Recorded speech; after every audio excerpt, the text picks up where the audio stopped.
Garis besar sini Phoenix akan bahas spoiler untuk One Piece terbaru, yaitu di chapter 1049. Nah, mari tanpa basa-basi lagi, kita langsung saja wadaw.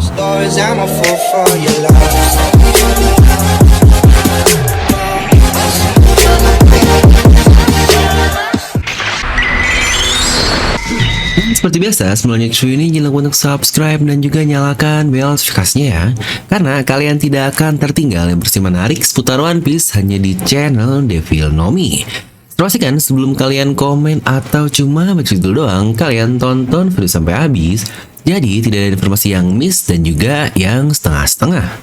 Oke, setelah penantian cukup lama nih untuk rilis legal dari chapter lalu di chapter 1048. Di mana kali ini kita sudah rilis kembali untuk spoiler di chapter 1049 yang rilisnya normal lah dan akan legalnya di hari Minggu tanggal 15 nanti. Oke lah, kita langsung saja membahas untuk isi dari spoiler kali ini.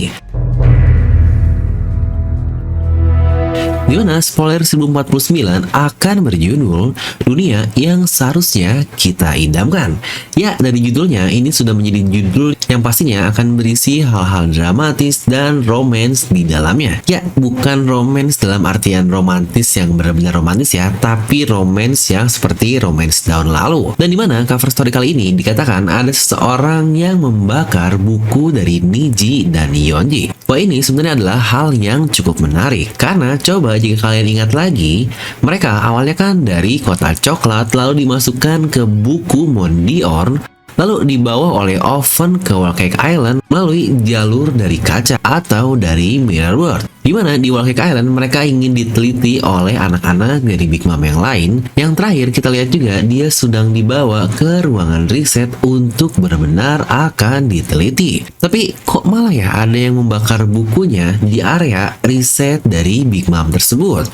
Bukankah kita juga tahu cara keluar dari buku Mondiorn adalah dengan cara dibakar seperti Jinbei yang dia lakukan kepada Luffy dan Nami dahulu? Lah bang, mungkin itu kan orang yang datang di cover story sebelumnya untuk menyelamatkan kedua orang ini. Ingat, lagi-lagi dua penyusup itu ada di tempat yang berbeda ya. Mereka ada di kota coklat, bukan di Whole Cake Island.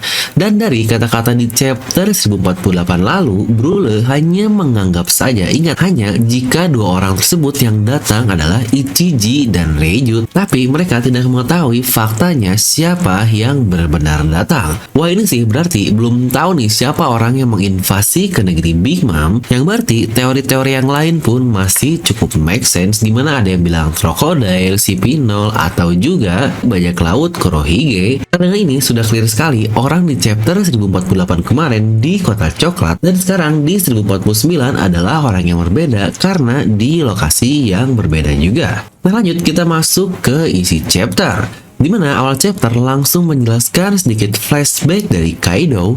Ya, ini dia akhirnya seperti yang sudah kita idam-idamkan sejak lama sekali dan dibahas beberapa kali lah di video prediksi. Dimana komik volume 104 pasti bakal berisi beberapa flashback Kaido karena itu sangat penting sekali.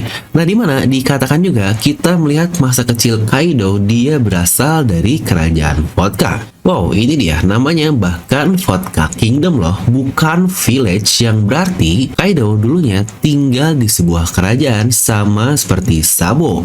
Dimana beberapa tahun kemudian kita lihat Kurohige yang datang kepada Kaido dan berkata bahwa Rocks ingin bertemu dengannya. Nah, sebelum kita lanjut apa maksud dari kata-kata ini, kita coba bahas dulu ya isi spoiler. Kita akan bahasnya di sesi kedua di video inilah. Kita kembali lagi ke present time, dimana air buatan Raizo menyirami kastil yang berhasil sampai keluar dari Onigashima. Dan itu pun membuat awan api buatan Kaido yang membuat Onigashima ini terbang menghilang. Tapi akhirnya di sini dikatakan Momonosuke berhasil membuat awan api tambahan untuk menjaga Onigashima agar tetap stabil. Ya, ini klasik lah ya, kan nggak mungkin dibuat gagal, mereka semua jatuh dan mati. Di sini pula Luffy berkata berkata bahwa dia ingin menciptakan dunia di mana teman-temannya tidak akan kelaparan.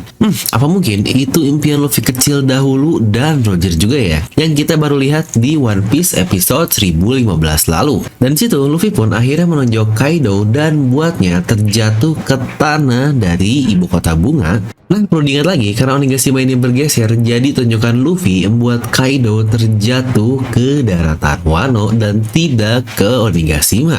Dimana kita pun mendapatkan flashback lagi yang Kaido berkata kepada King bahwa Joy Boy adalah seorang yang akan mengalahkannya. Yang ini wow banget. Sebenarnya banyak banget sih yang ingin kita bahas, tapi karena spoiler ini kita bahasnya ya tipis-tipis saja.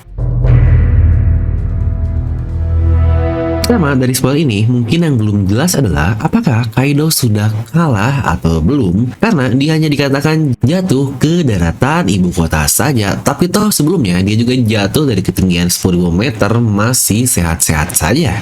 Maka ini seharusnya perlu dikonfirmasi di versi scan nanti ya, di video review dan analisis. Karena menurut saya cukup mencurigakan sekali sih jika Kaido kalah di wujud naganya dan boom, cuma seperti itu saja. Lalu coba kita reaksikan first impression dari flashback awal Kaido, di mana katanya Rox ingin bertemu dengan Kaido.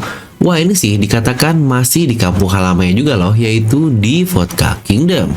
Ada apa? Rox ingin mencari Kaido sampai ke kampung halamannya.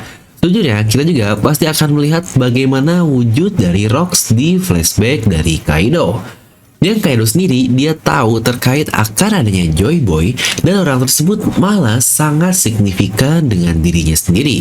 Tapi dia adalah antitesis dari Kaido atau orang yang akan mengalahkannya. Wah, ini sih Kaido benar-benar harus menyiapkan dirinya tepat seperti teori saya lalu. Waduh banget nih.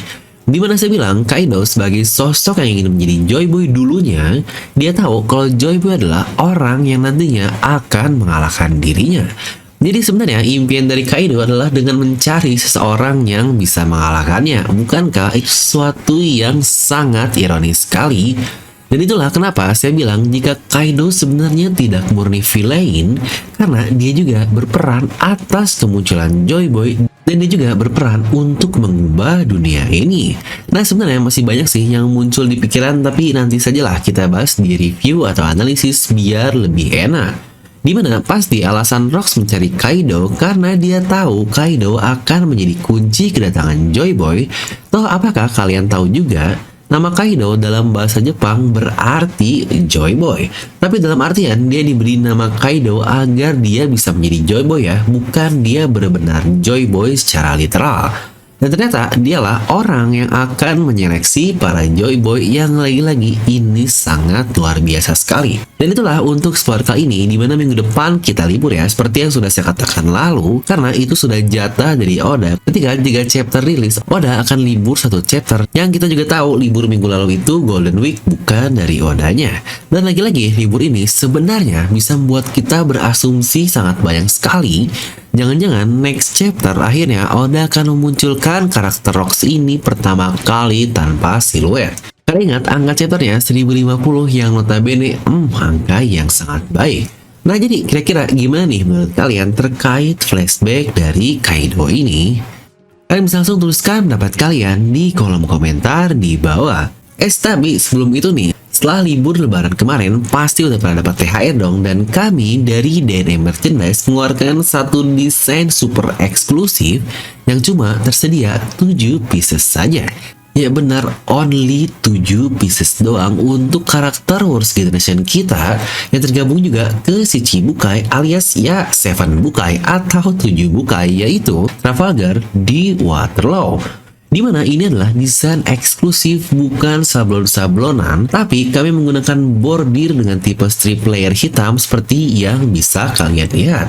Dan bahkan harga pun spesial dari 200.000, sedang promo THR lebaran hanya menjadi 140.000 saja. Kalian pun akan mendapatkan box yang sangat terbatas yang lagi-lagi sedang dicari oleh Lau juga, yaitu Poneglyph. Nah, untuk pemesanan, kalian sudah bisa bayar di tempat alias COD, pengiriman pun bisa langsung, bahkan ada gratis ongkir. Dan sekali lagi, diingat, ini cuma ada 7 buah saja alias cepat-cepatlah. Dia yang akan mendapatkan Babang Torao plus box Poneglyph yang super duper eksklusif ini. Dimana buat kalian yang pingin, kalian bisa langsung klik link di deskripsi di bawah ya, melalui WhatsApp atau Shopee. Dan seperti biasa, semoga kalian terhibur dengan video ini. Like aja kalau kalian suka, dislike aja kalau suka, jangan lupa untuk subscribe dan juga share video teman kalian. Gue Devil pamit, and I'll see you guys the next time.